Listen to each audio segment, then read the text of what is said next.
रोहन अमीर घर का लड़का था। वह साइंस का स्टूडेंट था। रोहन को अपने पैसे पर बहुत घमंड था। दीपक भी रोहन के कॉलेज में ही पढ़ता था। वह भी साइंस का स्टूडेंट था। दीपक के माता पिता रोहन के घर काम किया करते थे। रोहन दीपक से बहुत नफरत करता था। एक दिन, बाश दीपक, तुमने इस बार भी अपने सारे प्रैक्टिकल बहुत ही बढ़िया तरीके से पास किए हैं, इसलिए तुम मेरे फेवरेट स्टूडेंट हो।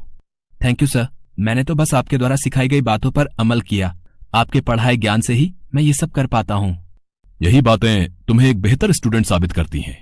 सर, प्रैक्टिकल तो मेरे भी अच्छे थे। मैंने भी अच्छे नंबर से एग्जाम पास किया है। फिर आपने मुझे तो अपना फेवरेट स्टूडेंट नहीं बोला, जबकि मैं तो देखने में भी दीपक से ज्यादा अच्छा लगता हूँ। रोहन, तुम अच्छे नंबर परीक्षा में लाए हो, पर तुमने अपने पैसों के दम पर प्रैक्टिकल के सारे प्रोजेक्ट्स बाहर से बनवाए हैं।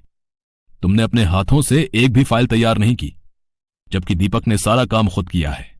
इसीलिए ये मेरा फेवरेट स्टूडेंट है। अपने प्रोफेसर की बातें सुनकर रोहन दीपक से और जलने लगता है। दीपक को हमेशा नीचा दिखाने की कोशिश करता था। अपने दोस्तों के सामने दीपक का मजाक उड़ाता था।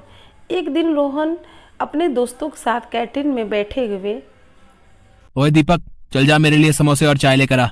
रोहन तो उसके मम्मी पापा को तनख्वाह तो घर के काम करने की देता है, पर इससे यहाँ भी काम निकलवा लेता है। अब नौकर का बेटा नौकरी तो है, तो इससे नौकर वाला ही काम करवाऊंगा ना। रोहन की बात सुनकर उसके सारे दोस्त हंसने लगते हैं, पर दीपक उसे कुछ नहीं कहता है और वह चुपचाप बैठा रहता है। यार दीपक, रोहन तुझे इतना कुछ बोल जाता है, फिर भी तू उसे कुछ नहीं कहता। कभी तो कुछ तो बोल दिया कर।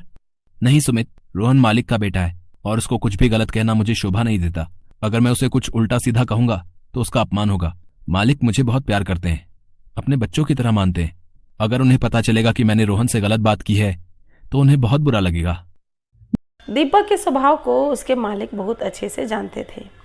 रोहन अपने घर में एक दिन पार्टी रखता है और अपने सारे दोस्तों को बुलाता है, और वहां पर भी वह दीपक का मजाक उड़ाने से बाज नहीं आता है।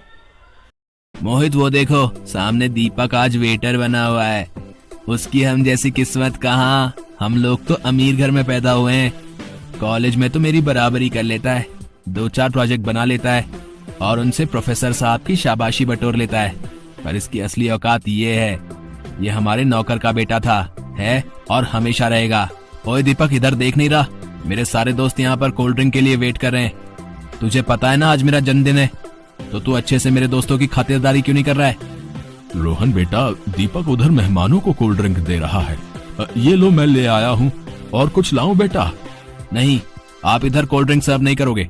दीपक को इधर भेजो। आप उधर जाओ, ये मेरा ऑर्डर है। रोहन के माता पिता रोहन के सारे हरकत को देख रहे होते हैं और रोहन को रात में अपने कमरे में बुलाते हैं। रोहन बेटा, आज तुमने पार्टी में दीपक और उसके पिता के साथ इस तरह से बात की, ये सब मैं देख रहा था। रोहन बेटा, हमें कभी भी किसी के हालातों का मजाक नहीं उड़ाना चाहिए। आज दीपक और उसके माता पिता हमारे घर में अगर नौकरी करते हैं तो तुम उनके साथ इतना बुरा व्यवहार करोगे। वो मेहनत करते हैं और उसके बदले पैसे कमाते हैं। तुम्हें पता भी है मेहनत करके पैसे कमाना कितना मुश्किल होता है। आज तुम्हारी पहचान मेरे से है। अगर मैं अमीर नहीं होता तो आज तुम भी अमीर नहीं कहलाते। जब खुद का कमाना सीखोगे उस दिन तुम्हें पता चलेगा कि मेहनत करना क्या होता है। इसलिए दूसरों का सम्मान करना सीखो रोहन, वरना बहुत पछताओगे। मैं तुम्हारा पिता हूं, इसलिए तुम्हें समझा रहा हूं। आज इस दीपक की वजह से मेरे पापा ने मुझे इतना सब कुछ सुना दिया। इस दीपक का तो कुछ करना ही होगा। रोहन गुस्से में लाल हो जाता है। वह सोचता है कि मुझे एक नौकर की वजह से इतनी डांट खानी पड़ी। फिर वह गुस्से से कॉलेज चला जाता है और वह सीधे कॉलेज में केमिस्ट्री लैब में चला जाता है। वहाँ पर बहुत खतरनाक रसायन रखे हुए आज थे। मैं प्रोफेसर साहब के बिना ही प्रैक्टिकल करके सबको दिखा दूंगा। फिर देखता हूँ सर मेरी तारीफ करते हैं या फिर दीपक की। अरे ये लैब का दरवाजा किसने खोल दिया भाई? अगर प्रोफेसर साहब ने देख लिया तो वो मेरी बहुत डांट लगाएंगे। जल्दी से ताला लगा देता हूँ। अचानक शॉर्ट सर्किट लगने की वजह से वहाँ पर आग लग जाती है। वहाँ पर रसायन पदार्थ रखे हुए थे और फिर रोहन बचाओ बचाओ चिल्लाने लगता है। बचाओ बचाओ, कोई है, यहाँ आग लग गई है, मेरा दम घुट रहा है, कोई बचाओ। तभी वहाँ से दीपक जा रहा होता है और रोहन की आवाज सुन लेता है। रोहन, तुम यहाँ रुको, मैं अभी इस ताले को तोड़ता हूँ। दीपक पत्थर की मदद से ताले को तोड़ने लगता है और किसी तरह रोहन को बाहर निकाल आता है, लेकिन दीपक के हाथ जल गए होते हैं। तब तक सारा कॉलेज इकट्ठा हो जाता है और फिर फायर ब्रिगेड को बुला लिया रोहन जाता तुम है। घबराओ नहीं, देखो कुछ भी नहीं हुआ, आग बुझ गई है। रोहन घबराओ नहीं, तुम दीपक के साथ क्लास में जाकर बैठो। सभी स्टूडेंट्स अपनी अपनी क्लास में जाइए, सब कुछ ठीक है, घबराने की कोई बात नहीं है।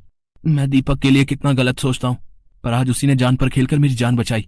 सचमुच में कितना गलत था। दीपक तुम्हारा हाथ जल गया है। अरे कुछ नहीं, ये तो हल्का सा है, ठीक हो जाएगा। दीपक मुझे माफ कर दे मेरे भाई, मैं कितना गलत था।